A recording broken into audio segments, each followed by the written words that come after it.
Bonjour à toi et bienvenue dans cette nouvelle vidéo. Alors aujourd'hui on va voir ensemble le dispositif des certificats d'économie d'énergie. Il permet de réaliser des économies d'énergie finales dans le secteur diffus, donc le résidentiel et le tertiaire nous concernant. Alors, vous faites des travaux, concrètement vous faites des travaux dans votre logement et bien en retour des acteurs vous proposent un chèque énergie. Alors vous allez me dire oui mais qui sont ces acteurs? Alors, il y a deux types d'acteurs. Il y a les éligibles, que l'on verra plus tard, et les obligés. Ce sont les fournisseurs d'énergie, en fait. Ceux qui ont, on le verra, ils ont des obligations. Donc, ils peuvent aussi vous proposer un chèque. Donc voilà, c'est les éligibles et les obligés qui vous proposent des primes. Il vaut mieux regarder le marché des C2E, qui représente l'offre et la demande, en fait. Et donc, c'est là que vous aurez de manière plus concrète une idée de la valeur de votre C2E. Nous, l'association technique énergie environnement, le PNC2E, entité de la DGEC et l'ADEME. Voilà. Et ces trois acteurs mettent en place des fiches d'opération, soit standardisées, donc qui représentent 90%, on le verra, des volumes déposés, des volumes de C2E déposés. Donc la grosse majorité des opérations, elles sont standardisées. Pourquoi standardisées? Parce qu'elles sont forfaitisées, elles font l'objet d'un arrêté et en plus, elles permettent de simplifier le dispositif. Voilà, on a tout standardisé, du coup le dispositif avance plus vite avec des opérations standardisées. Et il y a aussi, il faut le préciser, des opérations spécifiques, on le verra plus tard, mais on peut avoir des C2E dans le cadre d'une opération spécifique. Il faut au préalable faire une demande auprès de l'ADEME. L'ADEME évalue votre projet et ça peut faire l'objet d'une opération qui fera, qui fera, qui fera, qui vous permettra d'avoir des C2E.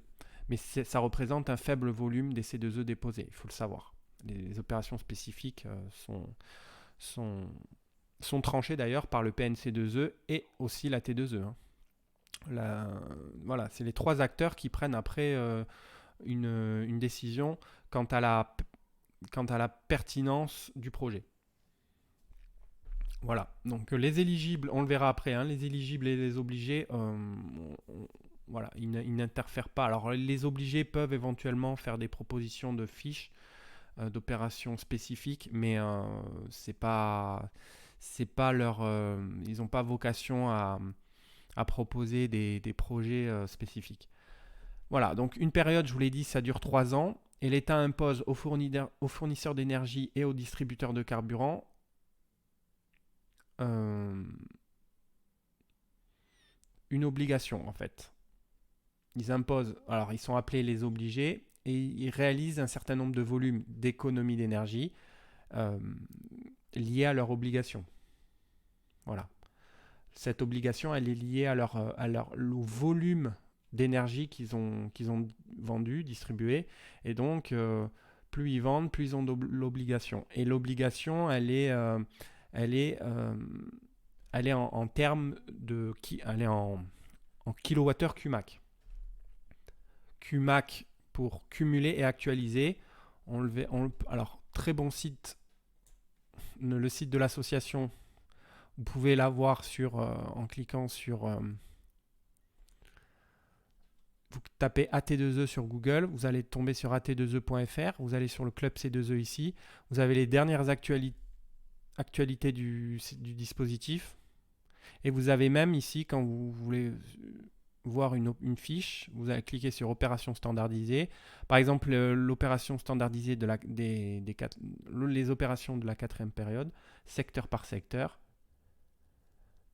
Et là, vous cliquez dessus pour le résidentiel, par exemple, et vous avez toutes les fiches au format PDF.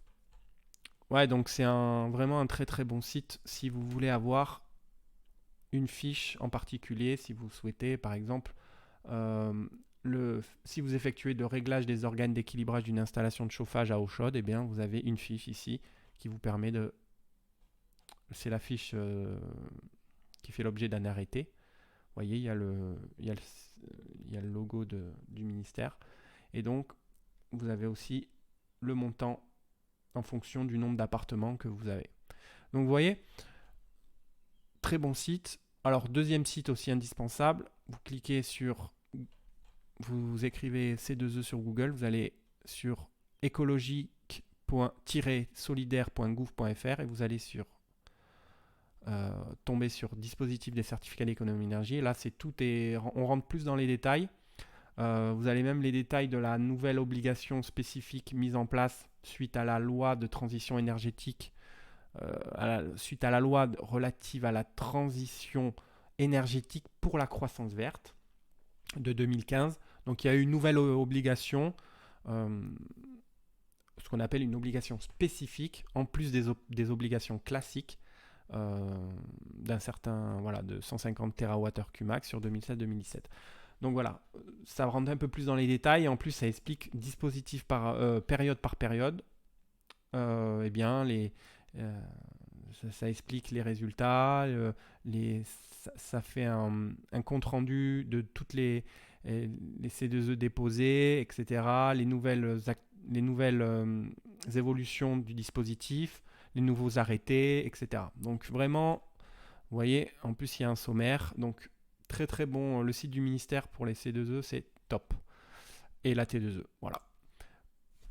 D'autres acteurs, alors je l'ai déjà dit, mais vous avez donc les obligés qui ont une obligation liée à leur vente d'énergie. Et on a ce qu'on appelle les bénéficiaires, donc les ménages, les collectivités et les entreprises. D'accord? Donc deux choses à comprendre, il y a les obligés et les bénéficiaires. Le dispositif est matérialisé par des C2E, ça on le verra par la suite. D'autres acteurs non obligés peuvent obtenir des C2E pour leurs opérations d'économie d'énergie, ce qu'on appelle les éligibles. Par exemple, si les obligés n'ont pas par exemple, les obligés, ils ont des obligations, mais ils n'ont pas forcément l'effectif ou le temps de réaliser eux-mêmes des économies d'énergie. Eh bien, ils peuvent faire une délégation de service auprès d'entreprises qui en font leur cœur de métier, si vous voulez. Et ces derniers, deviennent de fait des éligibles parce qu'ils ont eu une délégation d'obligations et donc de ce fait, ils deviennent eux-mêmes des obligés puisqu'ils ont une obligation par délégation et donc ils doivent absolument, en tout cas s'ils ne veulent pas payer une pénalité, eh bien ils doivent réaliser des économies, des opérations incitatives d'abord. Il faut avoir un rôle actif et incitatif, donc en amont des travaux. Et ces acteurs-là doivent récupérer des C2E pour le compte des obligés. Voilà, donc éligibles et obligés constituent les demandeurs. Ils peuvent échanger les C2E sur le marché. C'est ce qu'on va voir ensuite. Vous voyez qu'il y a un marché ici.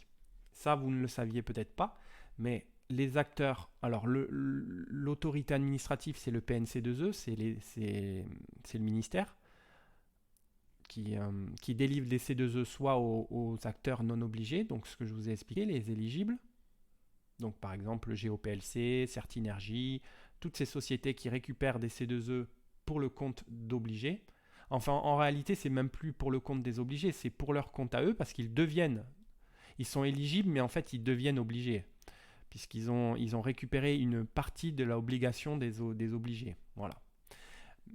Donc, ils peuvent recevoir des C2E autant que les obligés par le biais d'un marché d'échange. Ce marché, ce marché, il est accessible via une plateforme en ligne. Je vous montrerai comment voir le cours du C2E, les volumes d'échange aussi, pour que vous ayez une idée réelle, une idée du montant réel que vous pouvez obtenir à la suite de vos travaux. Parce que c'est bien beau, mais si un acteur éligible vous fait une proposition, vous n'aurez peut-être pas la même proposition vis-à-vis de l'obligé. Et donc, comment trancher entre... vous allez au plus offrant, évidemment, mais peut-être que le plus offrant est peut-être en dessous du marché, peut-être de 10, 15, 30%. Et ça, vous ne le savez pas forcément si vous n'allez pas sur la plateforme EMI, ce qu'on appelle la plateforme EMI, qui permet de voir les échanges et le prix, le cours. C'est comme un cours au niveau de la bourse. Hein. Voilà, il fluctue en fonction de l'offre et de la demande.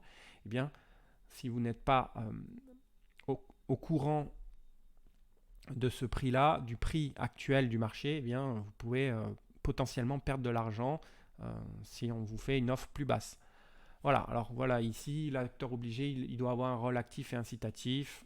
Donc, c'est une attestation à remplir avant les travaux pour bien prouver qu'il vous a incité à réaliser des économies d'énergie. Ça, c'est d'un point de vue, c'est pour vraiment l'administration. C'est des pièges administratifs pour le PNC2E. Quelles sont les options pour les obligés? Ils incitent des opérations d'économie d'énergie éligibles à C2E. Donc ils peuvent eux-mêmes inciter auprès des bénéficiaires. Contribuer financièrement à des programmes C2E. Acheter des C2E sur le marché. Déléguer leurs obligations aux éligibles par exemple. Payer une pénalité aussi, ils peuvent décider de payer la pénalité et ne pas réaliser leurs économies d'énergie. Par contre, ne pas réaliser leurs obligations, pardon. Par contre, ça sera 15 € du mégawattheure. Donc c'est une grosse pénalité par rapport au prix qu'ils peuvent, par rapport au prix du mégawattheure QMAC, les 15 € sont très la pénalité est dissuasive, on va dire. Surtout quand on a plusieurs TWh QMAC d'obligations. Croyez-moi que 15 fois, je vous montrerai le calcul, mais ça peut se quantifier en millions d'euros, voire milliards parfois. Je parle pour les gros acteurs, hein, Total, GDF, Suez, EDF, etc. Les C2E sont comptabilisés en kWh QMAC, je vous l'ai dit, cumulés sur la durée de vie de l'opération et actualisés à un taux de 4% qui prend en compte la dégradation de l'appareil. Voilà, donc ce n'est pas des kilowattheures simples, ce sont des kilowattheures QMAC. Un C2E, c'est 1 kWh QMAC. Ils sont délivrés par le PNC2E de la Direction Générale Énergie-Climat après réalisation des travaux. L'obtention des C2E se matérialise par l'obtention de kWh QMAC sur un compte électronique sur la plateforme que je vous montrerai, la plateforme EMI, sur laquelle se font également les transactions C2E. Les C2E obtenus sont valables 3 périodes, donc à peu près 10 ans. Et ils sont bonifiés dans le cadre d'un contrat de performance énergétique, donc c'est bon à savoir, et dans le cadre de zones non interconnectées. Là, il y a une bonification x2 sur les C2. Donc votre opération, vous avez un certain montant de kWh QMAC, et bien vous faites x2 si vous êtes en zone non interconnectée, et si aussi ça rentre dans le cadre d'un contrat de performance énergétique. Donc c'est non négligeable. Recevoir 2 fois plus en termes de primes d'énergie, recevoir 2 fois plus si on est dans le cadre d'un CPE ou dans une zone non interconnectée, c'est pas non négligeable. Alors, 3 moyens de produire des C2E. Opération standardisée, donc la plupart des volumes déposés, c'est des opérations standardisées, donc ils sont définis par arrêté. Je vous l'ai dit, hein, c'est défini par arrêté, c'est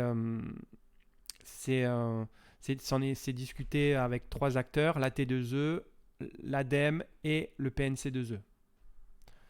Voilà, montant de C2E forfaitisé, et l'objectif est de simplifier le dispositif avec ces opérations. Voilà, opérations spécifiques, je l'ai déjà rappelé, mais c'est faible pourcentage des C2E délivrés. Montant C2E propre à chaque opération, dossier de demande détaillé expertisé par l'ADEME. Et voilà, les programmes C2E aussi, que 4% des C2E délivrés, donc vous voyez que ça ne représente pas un gros volume. Et à l'intérieur des programmes, vous avez la fameuse obligation spécifique, la fameuse obligation précarité énergétique, dans cadre de la loi sur la transition, la loi de transition énergétique qui oblige à réaliser des travaux d'économie d'énergie aux ménages les plus précaires. Voilà. Donc, en janvier 2018, on était sur le 29e arrêté. On en est aujourd'hui au 33e. En 2019, on en est au 33e arrêté. Et là, à l'époque, on avait la répartition se faisait ainsi sur les secteurs. Voilà, donc c'est tout pour cette vidéo. On se retrouve pour la suite sur